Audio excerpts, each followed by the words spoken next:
मागील 2 भागांमध्ये आपण उर्मिलाच्या आयुष्यातील बाह्य संघर्ष, तिच्या भोवतालच्या परिस्थितीशी चाललेली झुंज आणि तिच्या मनात हळूहळू तयार होणारी अस्वस्थता पाहिली. समाज, नाती, अपेक्षा आणि जबाबदाऱ्या यांच्यामध्ये अडकलेली उर्मिला आपलं खरं अस्तित्व शोधण्याचा प्रयत्न करत होती. तिचं आयुष्य बाहेरून शांत दिसत असलं तरी आतून मात्र अनेक प्रश्नांनी, शंकांनी आणि अस्वस्थतेने भरलेलं होतं. आता या तिसऱ्या भागात आपण उर्मिलाच्या आतल्या जगात खोलवर डोकावणार आहोत. तिच्या मनात सुरू असलेली लढाई, स्वतःशी चाललेला संवाद, तिच्या भावना, भीती आणि बदलाची चाहूल हे सगळं आपण या भागात पाहणार आहोत. हा भाग उर्मिलाच्या आयुष्यातील एक अत्यंत महत्त्वाचा टप्पा आहे, कारण इथूनच तिच्या बदलाची खरी सुरुवात होते. उर्मिलाच्या आयुष्यात आता एक विचित्र शांतता पसरली होती. ही शांतता समाधानाची नव्हती, तर एखाद्या वादळाआधी येणाऱ्या थांबलेल्या हवेसारखी होती, ज्यात श्वास घ्यायलाही जड वाटतो. बाहेरून सगळं नेहमीसारखंच दिसत होतं. सकाळ, संध्याकाळ, घरातले लोक, संवाद, जबाबदाऱ्या सगळं तसंच. पण तिच्या आत मात्र काहीतरी सतत हलत होतं. जणू तिच्या मनात एक प्रश्न पुन्हा पुन्हा डोकं वर काढत होता. मी खरंच जगते आहे का, की फक्त निभावून नेत आहे? ती आता स्वतःकडे वेगळ्याच नजरेने पाहू लागली होती. आरशात दिसणारा चेहरा तिचाच असायचा, पण तो तिला ओळखीचा वाटायचा नाही. डोळ्यातली चमक हरवलेली होती, हसणं औपचारिक झालं होतं आणि बोलणं फक्त गरजेपुरतं. कधीकाळी ज्या गोष्टी तिला आनंद द्यायच्या त्या आता तिला रिकाम्या वाटू लागल्या होत्या. जणू तिच्या आयुष्यातील सगळे रंग फिकट होत चालले होते. उर्मिलाला सगळ्यात जास्त त्रास देणारी गोष्ट म्हणजे तिचा स्वतःशीच असलेलं अंतर. ती स्वतःपासून दूर गेली होती. इतकी दूर की तिला आता स्वतःचीच आठवण येऊ लागली होती. तिच्या मनात रोज एक लढाई सुरू असायची. एक आवाज तिला सांगायचा, तू खूप काही सहन केलंस, आता थांब, स्वतःसाठी जग. पण दुसरा आवाज लगेच उठायचा, स्वतःसाठी जगणं म्हणजे स्वार्थ असतो, जबाबदाऱ्या विसरता येत नाहीत. या 2 आवाजांमध्ये उर्मिला अडकून पडायची. ती ना पूर्णपणे पुढे जाऊ शकत होती, ना मागे वळू शकत होती. ती मध्येच कुठेतरी अडकली होती, ना ठाम ना मुक्त. कधीकधी तिच्या मनात एक भीतीदायक विचार येई, जर मी एक दिवस सगळ्यांना सोडून निघून गेले तर कुणाला खरंच फरक पडेल का? हा विचार तिला घाबरवायचा, पण त्याचवेळी तो तिच्यासाठी एक आरसाही ठरायचा. कारण त्या प्रश्नातच एक कटू सत्य दडलेलं होतं. तिला स्वतःची गरज भासणं थांबलं होतं. उर्मिलाच्या आयुष्यात नाती होती, पण संवाद नव्हता. माणसं होती, पण समज नव्हती. ती बोलायची, पण ऐकणारे फक्त कानांनी ऐकायचे, मनाने नाही.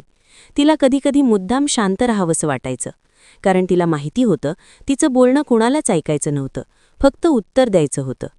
एके दिवशी तिने स्वतःलाच विचारलं, मी जर उद्या बदलले तर हे लोक माझ्याबरोबर बदलतील का? उत्तर तिला माहीत होतं, पण तरीही तिने तो प्रश्न मनातच ठेवला.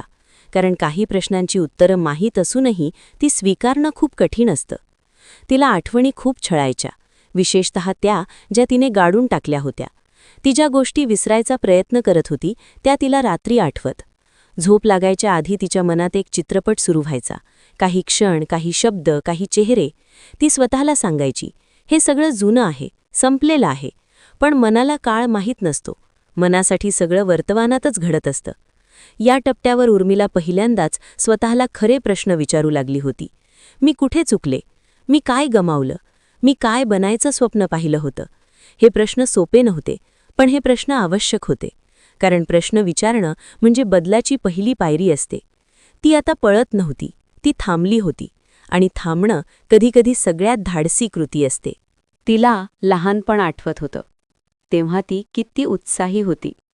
तिला लिहायला आवडायचं, स्वप्न पाहायला आवडायची, स्वतःबद्दल मोठ्या कल्पना असायच्या. आता मात्र ती स्वतःबद्दल विचारच करत नव्हती. ती फक्त कोणासाठी तरी जगत होती, पण स्वतःसाठी नाही. एक दिवस ती खिडकीजवळ उभी होती. बाहेर पाऊस पडत होता. लोक धावत होते, काही छत्री खाली, काही भिजत. ते दृश्य पाहताना तिला अचानक एक गोष्ट जाणवली. सगळे आपापल्या गंतव्याकडे धावत आहेत. पण मी कुठे चालले आहे? की मी फक्त उभी आहे? हा विचार तिच्या मनात खोलवर रुजला. तिला जाणवलं ती आयुष्यात फक्त प्रतिक्रिया देत होती. ती कधी स्वतःहून निर्णय घेत नव्हती. परिस्थिती जशी असेल तशी ती वागत होती. पण आता तिला हे असं चालणार नाही असं वाटू लागलं. ती बदलाला घाबरत होती, कारण बदल म्हणजे अनिश्चितता आणि अनिश्चितता म्हणजे भीती. पण तिला हेही कळलं होतं की न बदलणं म्हणजे हळूहळू मरण. त्या रात्री तिला झोप आली नाही. ती शांतपणे पलंगावर पडून होती, छताकडे पाहत. मनात एकच प्रश्न घोळत होता, मी खरंच माझं आयुष्य जगले आहे का? या प्रश्नाचं उत्तर तिला अस्वस्थ करत होतं. तिच्या आत काहीतरी बदलायला सुरुवात झाली होती. ती आता इतरांच्या अपेक्षांपेक्षा स्वतःच्या भावनांकडे जास्त लक्ष देऊ लागली होती. तिला वाटू लागलं होतं की आपण इतकी वर्ष सगळ्यांसाठी जगलो, आता थोडं स्वतःसाठी जगायला काय हरकत आहे. तिला माहीत होतं, हा मार्ग सोपा नाही. लोक प्रश्न विचारतील, काहीजण टीका करतील, काहीजण तिला स्वार्थी म्हणतील. पण तिला आता पहिल्यांदाच वाटत होतं की लोक काय म्हणतील यापेक्षा मी काय आहे हे जास्त महत्त्वाचं आहे. उर्मिला आता स्वतःला शोधू लागली होती. हरवलेली उर्मिला, जिला तिनेच कधीतरी सोडून दिलं होतं. आणि हा शोध तिच्या आयुष्यातला सगळ्यात कठीण पण सगळ्यात खरा प्रवास ठरणार होता.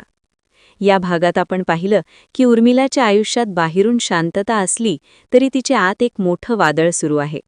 ती स्वतःला शोधत आहे, स्वतःला समजून घ्यायचा प्रयत्न करत आहे. ती आता परिस्थितीला फक्त सहन करत नाही, तर तिला प्रश्न विचारू लागली आहे. आणि हेच प्रश्न तिच्या बदलाची पहिली पायरी आहेत. पण हा प्रवास इथेच थांबत नाही, कारण प्रश्न विचारणं सोपं असतं, पण त्यांची उत्तरं स्वीकारणं आणि त्यानुसार आयुष्य बदलणं हे फार कठीण असतं. पुढील भागात म्हणजेच भाग 4 मध्ये आपण पाहणार आहोत उर्मिलाच्या आयुष्यातील निर्णायक वळण. तिचे निर्णय, तिची धडपड, तिचा संघर्ष आणि तिच्या आयुष्याला मिळणारी नवी दिशा. उर्मिलाचा हा प्रवास नेमका कुठे नेतो? ती स्वतःला खरंच शोधू शकते का? हे सगळं आपण पुढील भागात पाहणार आहोत.